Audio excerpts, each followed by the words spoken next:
வணக்கம் நண்பர்களே, இன்னைக்கு நாம TNTET 2017 paper 2 social science part 18 பார்க்க போறோம். இன்றைய தத்துவம்: நீ வெற்றி பெற்றால் நீ பிறருக்கு நின்று விளக்க தேவையில்லை, நீ தோற்றால் நீ அங்கு நின்று உன் தோல்விக்கான காரணங்களை விளக்கி கொண்டிருக்க கூடாது. Adolf Hitler. இன்னைக்கு நம்ம பார்க்க போற லெசன் பார்த்தீங்கன்னா வரலாறுல பாடம் 6 காரன்வாலிஸ் பிரபு 1786 முதல் 1793 வரை அவருடைய ஆளுநராக இருந்து அவர் ஆட்சி செய்த காலங்களில் என்னென்ன நடந்தது, எப்படிப்பட்ட மாற்றங்கள் ஏற்பட்டுச்சு, என்னென்ன போர் விளைவுகள்லாம் இருந்ததுன்றதை பற்றி நம்ம இன்னைக்கு முழுமையாக தெரிஞ்சுக்க போகிறோம்.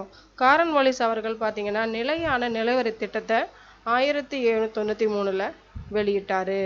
இவருடைய கொள்கை பார்த்தீங்கன்னா தலையிடா கொள்கையை பின்பற்றினார். நிலையான நிலவரி திட்டத்தை இவருடைய திட்டத்தில் கொண்டு வந்தார். அது மட்டும் இல்லாமல் பார்த்தீங்கன்னா இவருடைய திட்டத்துடைய நன்மைன்னு பார்த்தீங்கன்னா இவருடைய திட்டத்துடைய நன்மைகள் என்னன்னு சொன்னால், ஜமீன்தார்கள் பார்த்தீங்கன்னா பெருமளவு நல்ல பணக்காரர்களாகவும் நிலத்துக்கு சொந்தக்காரர்களும் ஆனாங்க. அது மட்டும் இல்லாமல் ஆங்கில கிழக்கிந்திய கம்பெனிக்கு நிலையான வருமானமும் கிடைச்சிது. இது அதோடைய நன்மைகள்னு சொல்லலாம். தீமைகள்னு பார்த்தீங்கன்னா ஜமீன்தார்கள் தான் அதிக லாபம் பண்ணதுனால விவசாயிகள் ரொம்பவும் பாதிக்கப்பட்டாங்க. மக்களுக்கும் அரசாங்கத்துக்கும் இருக்கிற நேரடி தொடர்பு முற்றிலுமாக இதிலிருந்து இழந்துட்டாங்க. நம்மளுடைய நிலையான நிலவரி திட்டத்தின் மூலமாக என்னென்ன பாதிப்படுறதுல தெரிஞ்சுக்கிட்டீங்க. அடுத்தது பார்த்தீங்கன்னா காரன்வாலிஸ் அவர்களுடைய சட்டத்தொகுப்பை பற்றி தெரிஞ்சுக்கிறோம். அவருடைய சட்டத்தொகுப்பு பார்த்தீங்கன்னா 1793 காரன்வாலிஸ் தன்னுடைய சட்டத்தொகுப்புன்னு சர் ஜார்ஜ் ஃபாலோ என்பவர் தொகுத்து வெளியிட்டார். அதன் மூலமாக பார்த்தீங்கன்னா சில சீர்திருத்தங்களை மேற்கொண்டாங்க. வருவாய் சீர்திருத்தம்னு பார்த்தீங்கன்னா காரன்வாலிஸ் வருவாய்த்துறையில் பார்த்தீங்கன்னா 1877 வங்காளத்தில் பல பகுதிகளாக பிரித்து ஒவ்வொரு பிரிவுக்கும் ஒரு ஆட்சியாளருக்கு நிறைவேற்றப்படுறதுக்காக வருவாய்த்துறையில் உருவாக்கினார். அடுத்தது பார்த்தீங்கன்னா வணிக சீர்திருத்தங்கள் பார்த்தீங்கன்னா காரன்வாலிஸ் முறையான பொருள் வாங்குறது விற்பனை பண்ணுறதுங்கிற முறையை அவர் நிர்ணயிச்சார். இதனால் பார்த்தீங்கன்னா கிழக்கிந்திய நிறுவனத்தில் வியாபாரம் பெருகுச்சு. அடுத்தபடியாக பார்த்தீங்கன்னா அவருடைய வெளிநாட்டு கொள்கை அப்படின்னு சொல்லி பார்த்தீங்கன்னா அதில் 3வது ஆங்கில மைசூர் போர் 1790 முதல் 1792 வரையிலான காலத்தில் பார்த்தீங்கன்னா இதில் 2வது ஆங்கில மைசூர் போர் திப்பு சுல்தான் அவர்களுக்கும் ஆங்கிலேயர்களும் இதில் ஆதிக்க போட்டி நடந்தது. இதில் பார்த்தீங்கன்னா திப்பு சுல்தான் அவர்கள் பார்த்தீங்கன்னா தன்னை பலப்படுத்தி கொள்றதுக்காக பிரான்ஸு மற்றும் துருக்கியருடைய உதவியை நாடினார். இதில் பார்த்தீங்கன்னா காரன்வாலிஸ் அவர்கள் என்ன பண்ணுவாருங்கன்னா திப்புவை எதிர்க்கிறதுக்காக அவர் ஒரு திட்டம் போட்டு நட்பு நாடான அதாவது ஆங்கிலருக்கு நட்பு நாடான திருவிதாங்கூரை நம்ம திப்பு சுல்தான் அவர்கள் தாக்க முற்படுவார். அதோட ஸ்ரீரங்கப்பட்டின உடன்படிக்கையோட என்ன ஆகுன்னா இவங்களுடைய போர் முடிவுக்கு வரும். இதன் மூலமாக அவங்கவுங்களுடைய பகுதியை அவங்கவுங்களே வச்சுக்கணுங்கிற நிலைக்கு வருவாங்க. திப்பு சுல்தான் யார் அப்படின்னு பார்த்தீங்கன்னா திப்பு சுல்தான் அவர்கள் நம்ம ஹைதர் அலி இருக்காங்களா அவருடைய மகன். 1851 இவர் மைசூர் அருகே அவர் பிறந்தார். இவர் பார்த்தீங்கன்னா மிகவும் வலிமையான ஒரு வீரராகவும் விளங்கினார். சிறந்த நிர்வாகியாகவும் அவர் இருந்தார். இவர் பார்த்தீங்கன்னா தன்னுடைய நாட்டினை பாதுகாக்க வலிமை மிகுந்த கோட்டைகளை உருவாக்கினார். நீலகிரியில் இருக்க துர்க் கோட்டையும் இவர் தான் புகழ்பெற்ற கோட்டைன்னு சொல்லலாம். திப்பு சுல்தான் அவர்கள் மைசூர் புலி அப்படின்னு அழைக்கப்படுறாரு. ஏன்னா புலி இவருடைய அன்புக்குரிய மிருகம். அதனால் பார்த்தீங்கன்னா இவருடைய இராணுவ சீருடைலாம் பார்த்தீங்கன்னா புலியின் உருவம் தான் பொறிக்கப்பட்டிருக்கும். தந்தையை போன்ற பார்த்தீங்கன்னா இவரும் இறந்துட்ட அப்புறம் ஸ்ரீரங்கப்பட்டினத்தில் அடக்கம் செய்யப்பட்டார். அடுத்தபடியாக பார்த்தீங்கன்னா வெலல்சி பிரபுகள் 1796 முதல் 1705 வரை பார்த்தீங்கன்னா துணைப்பட திட்டத்தை அறிமுகப்படுத்துவார். இந்த துணைப்பட திட்டம்னு பார்த்தீங்கன்னா இதன் மூலமாக பார்த்தீங்கன்னா நம்ம ஆங்கிலேயருடைய ஆட்சி பார்த்தீங்கன்னா அதிகப்படியான சுதேச சாம்ராஜ்யமாக மாறுற அளவுக்கு வழிவகுத்துது. இதில் முக்கிய கூறுகள் அப்படின்னு பார்த்தீங்கன்னா இந்த துணைப்பட திட்டம் அப்படிங்கிறத முதல்ல என்னன்னு தெரிஞ்சுக்குவாங்க. அதாவது பார்த்தீங்கன்னா ஆங்கில அரசாங்கத்தினுடைய ஒரு குறுகிய படை ஒரு குறிப்பிட்ட அளவு படை அந்த எந்த நாடும் அந்த நாட்டுக்கு உண்டான அந்த எல்லை பகுதியில் இருக்கவங்க அந்த படைகளை வச்சு பாதுகாக்கணும். அது மட்டும் இல்லாமல் இந்திய அரசர்கள் ஆங்கிலேயர் தவிர மற்ற ஐரோப்பியர்கள் பணியில் வச்சுக்க கூடாது. அது மட்டும் இல்லாமல் ஆங்கில பிரதிநிதி ஒருவர் நிலையாக தனது தலைநகரில் அவங்க வச்சுக்கணும் அப்படின்றது தான் இதனுடைய கோட்பாடு. இதை யார் யாரெல்லாம் ஏற்றுக்கிறாங்களோ அவங்க அந்த நாடுகளுக்கு எந்த பிரச்சனை வந்தாலும் அதற்கு ஆங்கில அரசாங்கம் நாங்கள் பாதுகாப்பு கொடுக்குறோம் அப்படின்னு சொல்லிட்டு இதன் மூலமாக துணைப்பட திட்டத்தை பரப்புவாங்க. இதில் பார்த்தீங்கன்னா இந்த துணைப்படை திட்டத்தின் மூலமாக பார்த்தீங்கன்னா இந்திய சுதேச அரசுகள் வந்து பயன்பாட்டின் அடிப்படையில் ஆங்கில அரசு அந்த மாபெரும் படையினை வந்து எப்படி பராமரிக்கணும், தன்னுடைய படை செலவு ஃபுல்லாக பார்த்தீங்கன்னா மற்ற மாநிலங்களில் கொடுத்து அதன் மூலமாக என்ன பண்ணணும், அவங்கள வந்து அதை சரி செய்கிற வகையில் அவங்களுக்கு வந்து பொருட்செலவு இல்லாமல் அதனுடைய வேலைகளை செய்து கொண்டாங்க. அதனுடைய தீமைகள்னு பார்த்தீங்கன்னா சுதேச மன்னர்கள் தங்களுடைய அதிகாரத்தையும் கௌரவத்தையும் இதில் வந்து இழந்துட்டாங்க. சுதேச மன்னர்கள் ஆங்கிலேயருக்கு வந்து மக்கள் நலனை வந்து மிகவும் புறக்கணிக்கிற அளவு இருந்தது. இந்த துணைப்படை திட்டத்தை பார்த்தீங்கன்னா எப்படி வந்து கொண்டு வந்தாங்க படிப்படியாக அப்படின்னு பார்த்தீங்கன்னா, துணைப்படை திட்டத்தை வந்து ஏற்றுக்கொண்ட முதல் மன்னர்னு பார்த்தீங்கன்னா ஹைதராபாத் நிஜாம் தான். அடுத்தபடியாக பார்த்தீங்கன்னா அயோத்தி ஆண்ட நவாப் வெல்சியை வந்து கட்டாயப்பட்டு இந்த துணைப்படை திட்டத்தை ஏற்றுக்க வச்சாரு. அடுத்தபடியாக பார்த்தீங்கன்னா பேஷ்வா இரண்டாம் பாஜிராவ் இருக்காங்க இல்லையா, அவர் வந்து துணைப்படை திட்டத்தை வந்து ஏற்றுக்க மாட்டேன் அப்படின்னு சொல்லிட்டு அவர் வந்து மறுத்துடுவார்.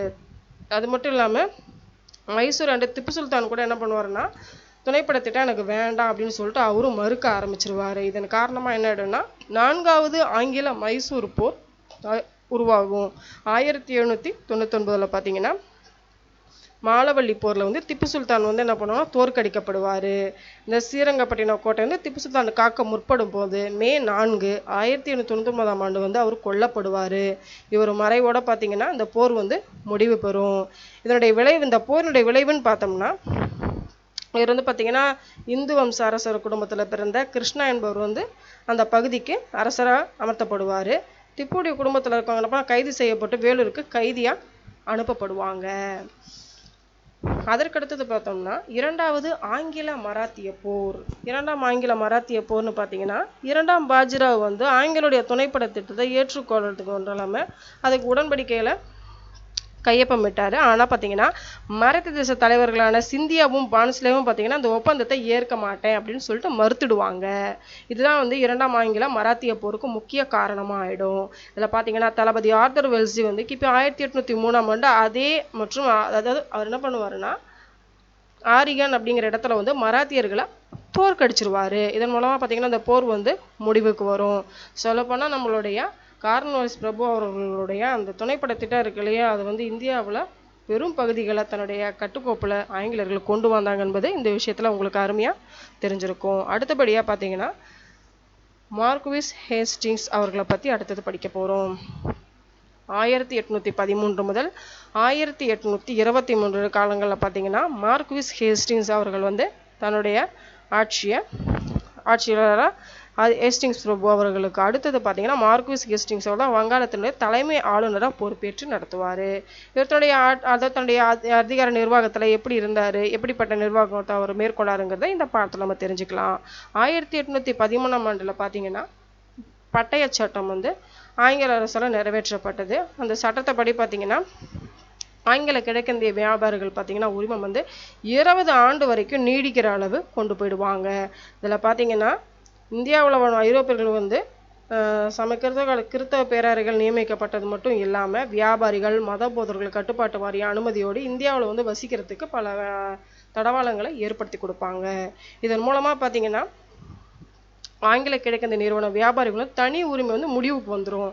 அது மட்டும் இல்லாமல் கிறிஸ்தவ சமய போதர்கள் தங்களை சமயத்தை வந்து பரப்புறதுக்கு நல்லா அனுமதி பெற்று தாராளமயத்தோட செயல்படுவாங்க. அடுத்தபடியாக பார்த்தீங்கன்னா ஹூக்கர்களுடன் போர் 1814 முதல் 1816 வரை பார்த்தீங்கன்னா நேபாளத்தை சார்ந்த கூர்க்கர் இனத்தவர்கள் தான் ஆங்கிலருக்கு பெரும் சவாலாக இருந்தாங்க. இவங்க பார்த்தீங்கன்னா 1814 ஷெரோஜ் மற்றும் பத்வால் பகுதியை வந்து இவங்க கைப்பற்றினாங்க. ஆங்கிலேயர்களுக்கு வந்து இதை வந்து ஒரு சவாலாக ஏற்றுக்கிட்டு என்ன பண்ணாங்க, கூக்கர் இன தலைவர் அமர் சிங்கை வந்து தோற்கடிச்சாங்க.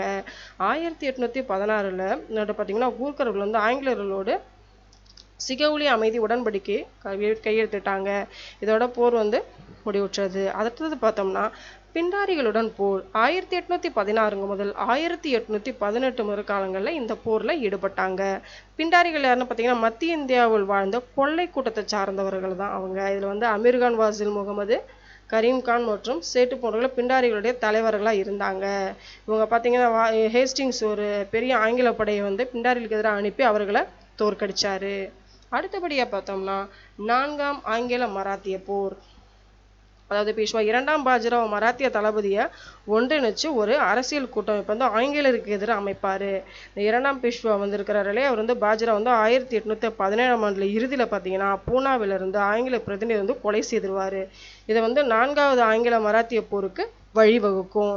இறுதியாக பார்த்தீங்கன்னா ஆங்கிலேயர்கள் வந்து முழு வெற்றியை இதில் பெறுவாங்க. முடிவில் பார்த்தீங்கன்னா இது மாதிரி ஒவ்வொரு பகுதிகளாக இவருடைய காலகட்டம், இவருடைய அதாவது மார்க்விஸ் ஹேஸ்டிங்குடைய ஆட்சியினுடைய இறுதி காலத்தில் பார்த்தீங்கன்னா சிவாஜி இருக்கார் இல்லையா, அவருடைய சிவாஜி வாரிசான பிரதாப் சிங்கை வந்து அரசரை ஆங்கில அரசு பிரகடனப்படுத்தும்.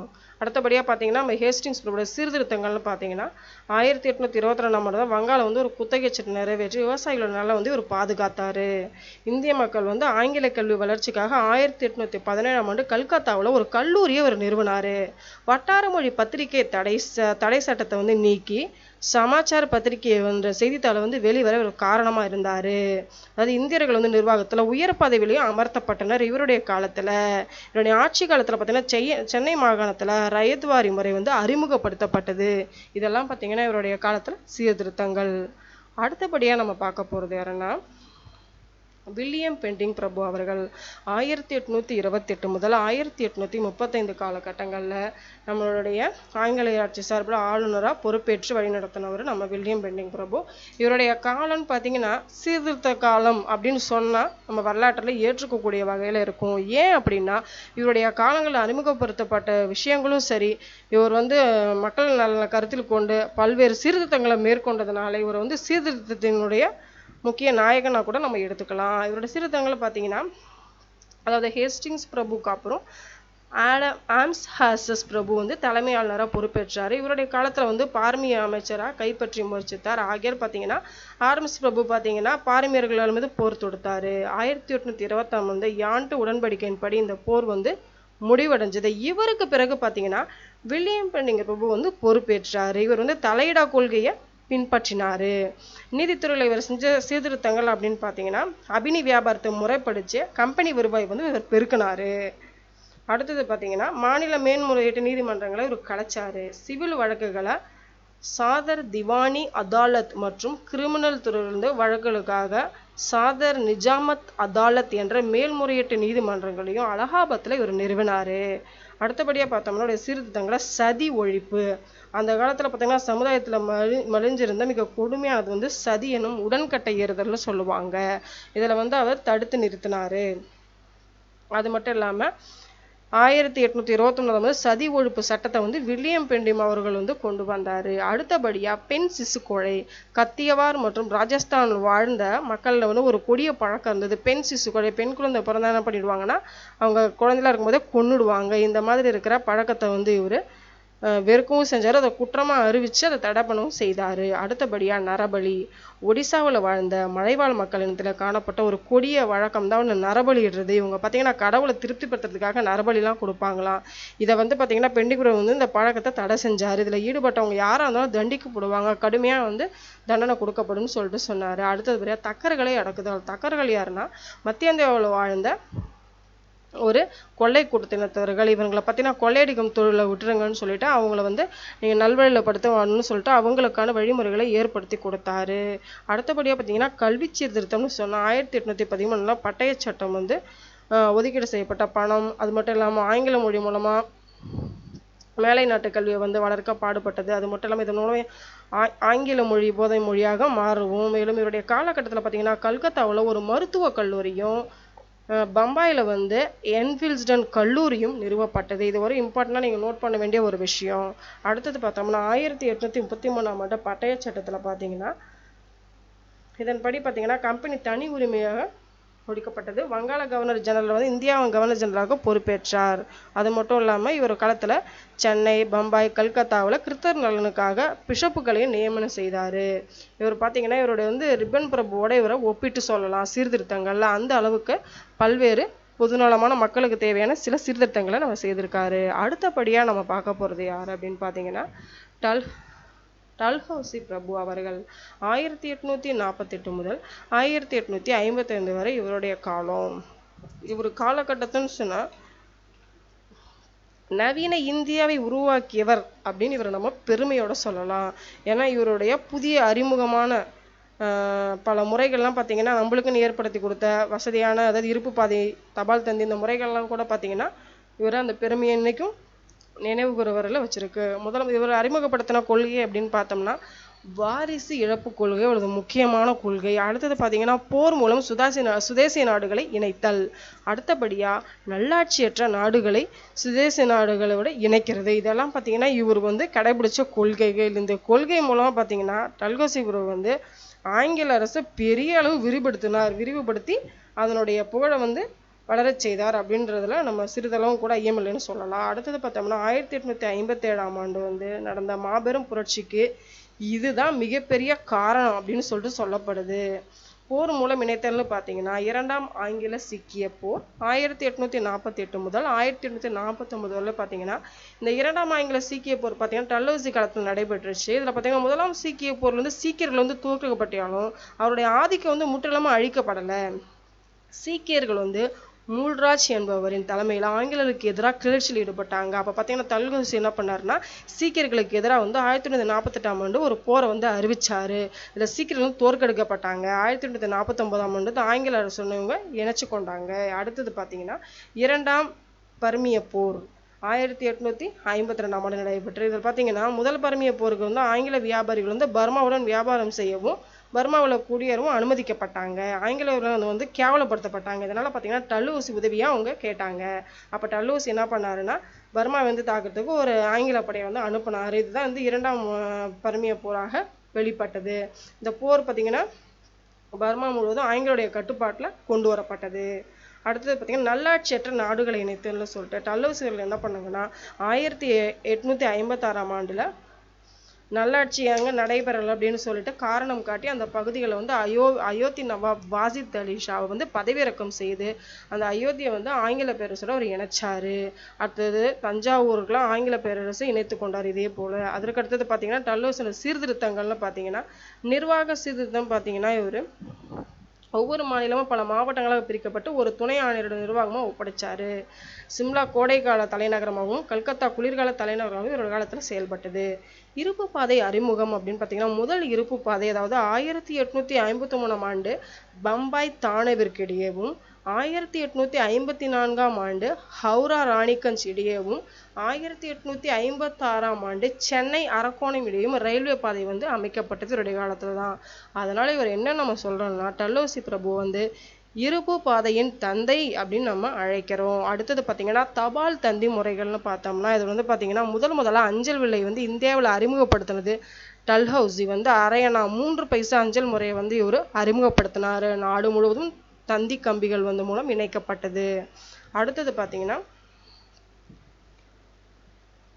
பொதுப்பணி அப்படின்னு பார்த்தோன்னா இவருடைய காலத்தில் இவர் வந்து பார்த்தீங்கன்னா பெஷவார் மற்றும் கல்கத்தாவை இணைக்கும் பெருவழிச்சாலையை புதுப்பிக்கப்பட்டுச்சு. கங்கை கால்வாயோட காலத்தில் வெட்டப்பட்டது. இதெல்லாம் வந்து பார்த்தீங்கன்னா இவருடைய பொதுப்பணிகள்னு சொல்லலாம். அடுத்தபடியாக பார்த்தோம்னா கல்வித்துறையில் பார்த்தீங்கன்னா டல்ஹௌசி பிரபு காலத்தில் 1854ஆம் ஆண்டு சர் சார்லஸ் வுட்ஸ் தலைமையில் கல்விக்குழு வந்து அமைக்கப்பட்டது. இந்த கல்விக்குழு பார்த்தீங்கன்னா பல்வேறு மாற்றங்களை கொண்டு வந்தது.